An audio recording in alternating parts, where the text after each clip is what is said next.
So at this moment in time, there is lots and lots of people jumping on the bandwagon and whatever else and being warned about the government where they're trying to bring in, I think it's 2025, this EPC C and above.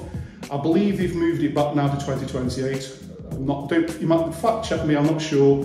This is just what I'm remembering.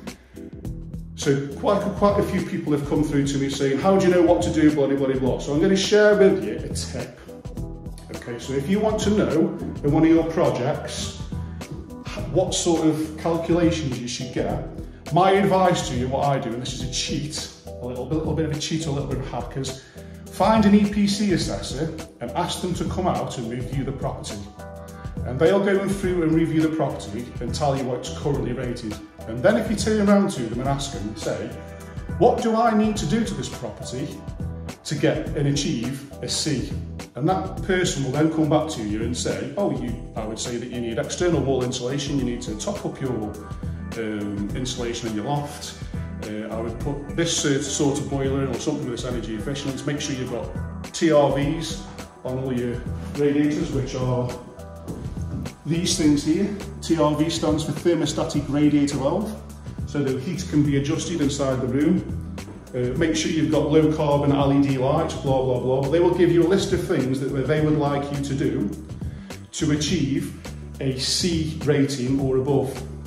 If you're then happy with that, you can factor that in and write it in your own schedule of work so that the builder knows what's got to be done. And then that way, if you get the same EPC assessor to come out once it's complete, they will probably ask you for photographs to prove what's been done, because they have to evidence it for the EPC register.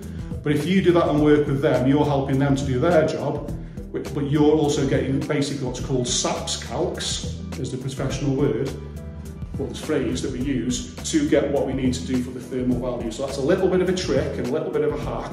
Find a local EPC assessor that you're going to work with, get them to come out, pay them for the time, tell them that you want to achieve a C and ask them what you've got to do.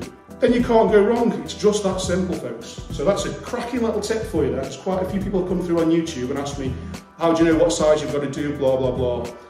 It's basically like algebra, and the EPC assessor will have the software, and it goes on a point system, so it's almost like, if you get TRVs, it might give you, say, 10 points, as an example, and you're trying to achieve maybe 100, so it might be, right, 10 points for that, change your boiler, that gives you another 5 points, change your external wall insulation, that will give you 20 points, blah, blah, blah. He or she will work it out for you so that you get the right amount of points, which will give you the bracket to be a C or above, or a B or an A, or whatever it is you're trying to achieve.